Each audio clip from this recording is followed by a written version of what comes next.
All right. I wanted to talk to Sam about confessionalism because I Yeah. figured there can't be a better discussion partner for this topic, can there?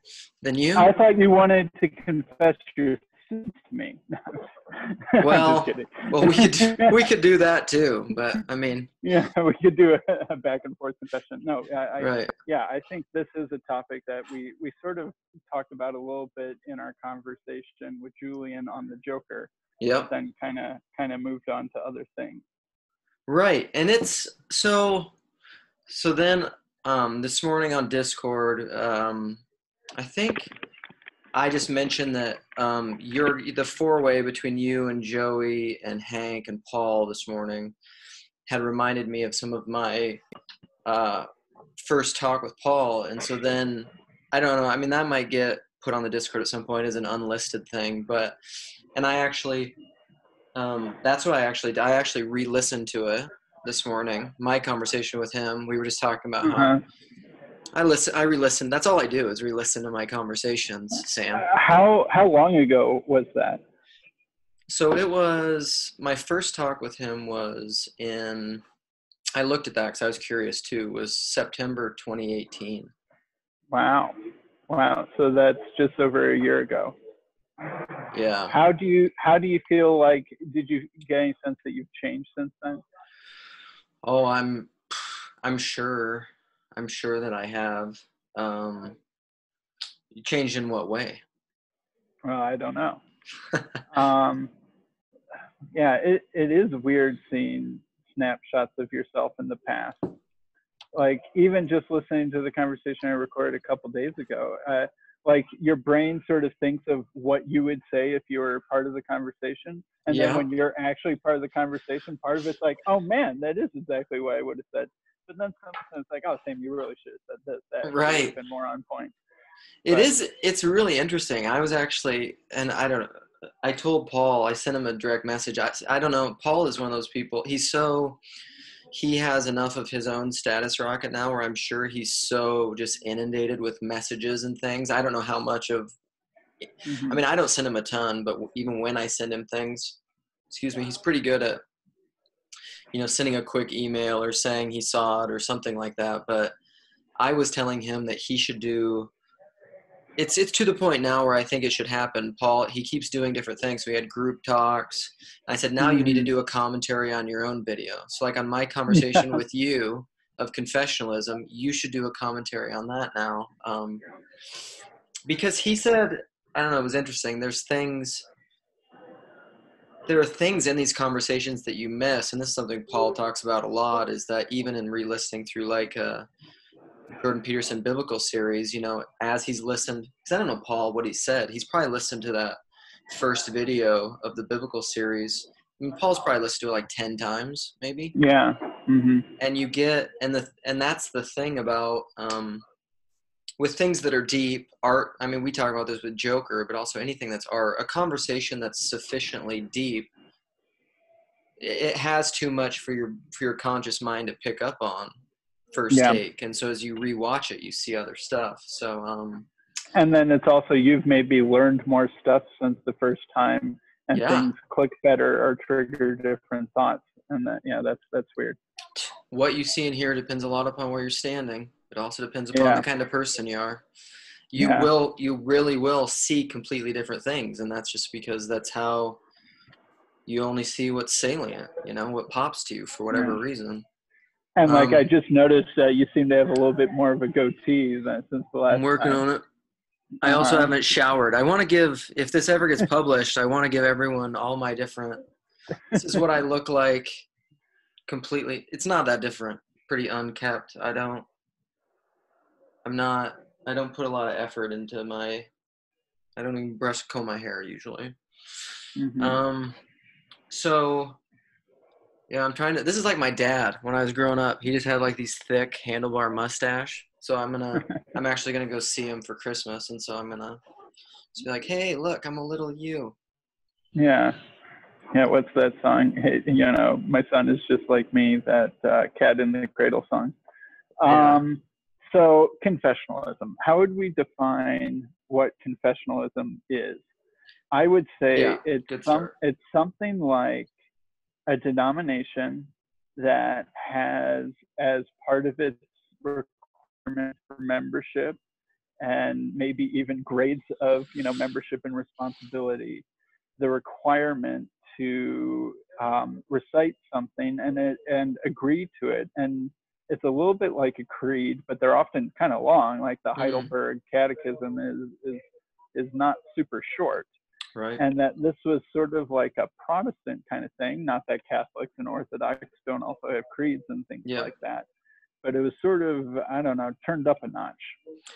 Right. And I've been, so Jeff and sometimes Jeff and Sarah and different I box with, and they're kind of like my guinea pigs, just my mental diary, and they just listen if they want to things that I'm thinking about.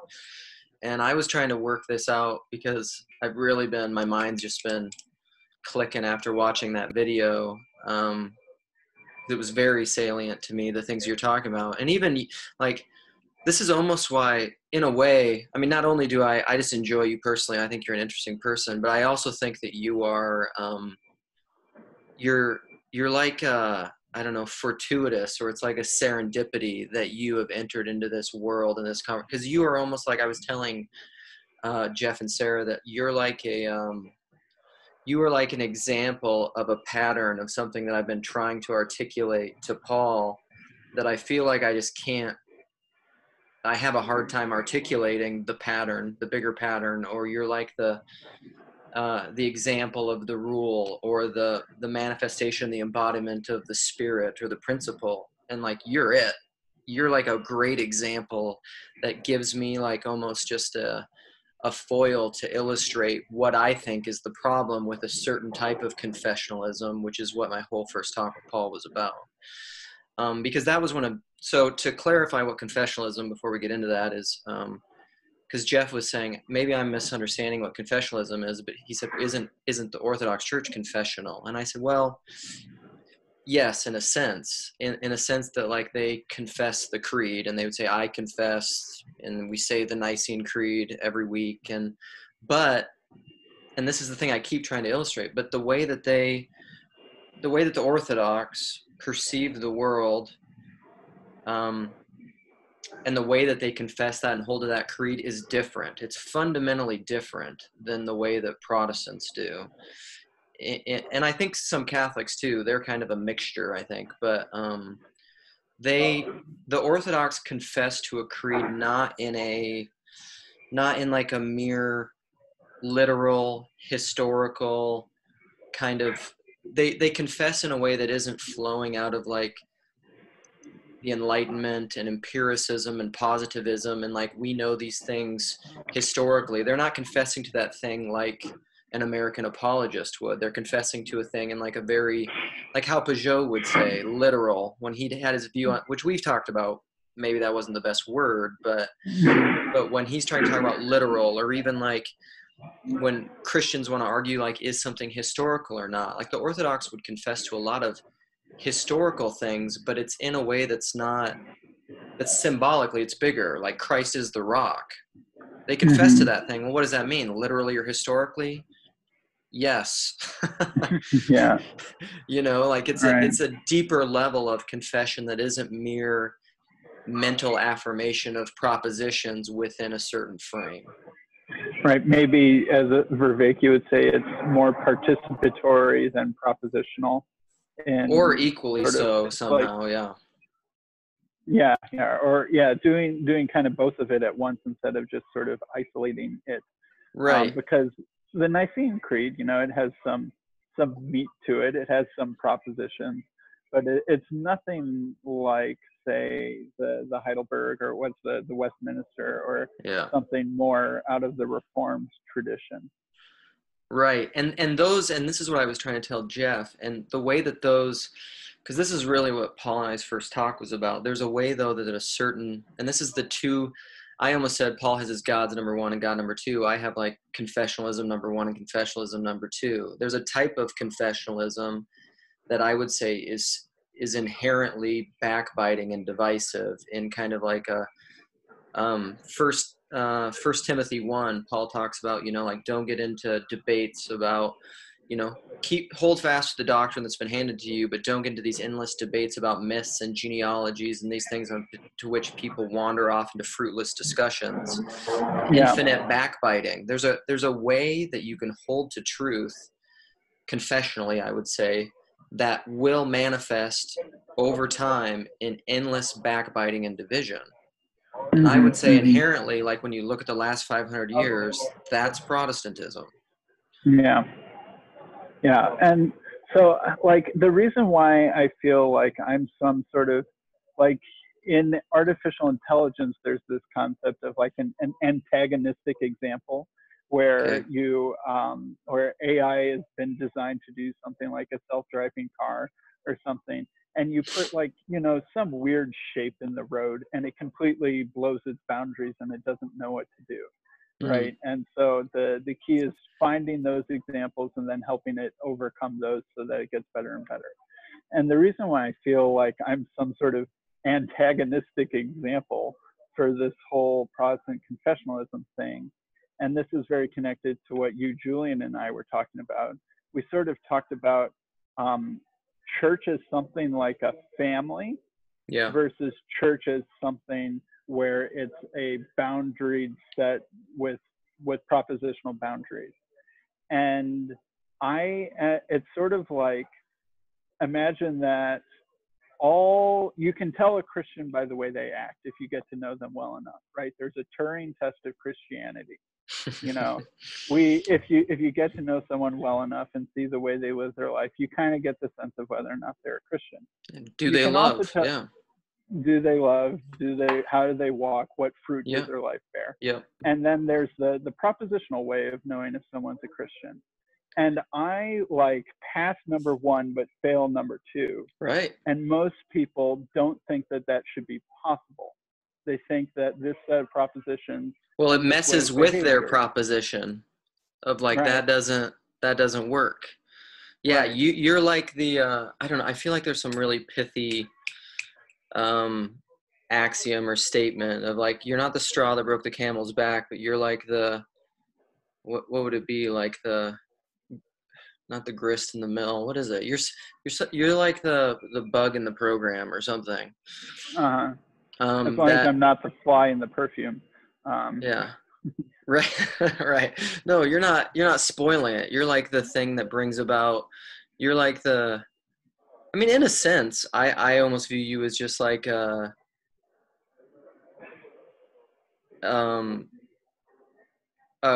conduit to renewal, because really, and whatever, you're not perfect, but you are authentically holding to what you believe in an earnest way, and you're just saying, what do you want me to do, lie? Right. But because of that, it's allowing us to get at, so then you have these two things. You have Sam here, who I'm beginning to know. I have no reason to think that there's something disingenuous or duplicitous with you. You're authentically pursuing these things. You're not like on the slippery slope to progressivism to try to use these things to justify some kind of alternate lifestyle. All these defense mechanisms that I was raised with that allow us to just exclude the other and to scapegoat the other. You're not doing any of that stuff. You seem to be earnest. You're not uneducated about this stuff. Like, you know what you're talking about. You probably understand church history and a lot of philosophy more than I do. And so, like, I can't be like, well, he just doesn't know all the info. So then what do you do with it? It's like where do you then go? So this is what I want to. So in my talk with Paul, we were talking about my first talk. We were talking about confessionalism, and he was saying he started talking about these meetups. So he was talking. So like, it's interesting because now your conversation was about these meetups, and he was just in the beginning of starting his Sacramento meetup in my talk with him. And he said, people are saying, oh, you're just building a church of like atheists, and people were questioning. They're like, oh, somehow you're building this internet church and this local church, and people from the Sacramento community of like a church but it's not confessional. Like none of them, like a bunch of them don't believe. A bunch of them, but you're all getting together in an honest, open thing, and you're having these discussions. So Paul, in my conversation with him, he said something like, it's almost like he's running an experiment, because he said, I know confessional churches. I've been in those my whole life. So there's a couple things he said in our talk. He said, and I know enough to know that this confessionalism is kind of a thin crust on the outside. He said a lot of these people, you start having conversations with them, and the illustration he uses, like you start talking about divine election, which is like a reformed doctrine, and he says you start having a conversation with them, and they affirm these things, but then as they're talking, Paul's thinking in his head, he's like, oh, you're an Arminian. Yeah. You know? Yeah. Yeah. And like, I can't hear you. Like, you can't hear me? No. Hello? Did my headset get, I can still hear you in my ears. Can you hear me now? Just barely, but. Really?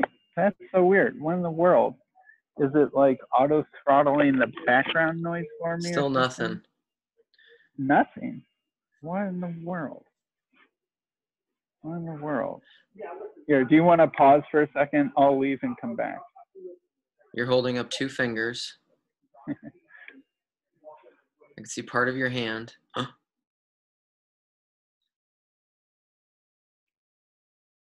You'll come back, maybe. This is one of those things that'll be edited out, I suppose, if Sam ever makes it back. Can I hear you now? I'm back. Can you hear me? Can you hear me? Can't hear you. What in the world? I can hear you just fine. Huh. Right. Just hold it right up to your mouth like this. All right. Well, I might have to kill my headphones. No, you're totally silent, which is weird. All right. How about now? Can you hear me now? We might have to do this. We might have to do it in like pieces. Can you hear me now? Can you hear me now? Now you're going to hear the airport background noise. I don't know what's going on. What in the world's going on? Huh. I can hear you just fine. Should we just stop this one and then start a new meeting? Can we do that? Sure, let's do that. Okay, I'll do that. All right.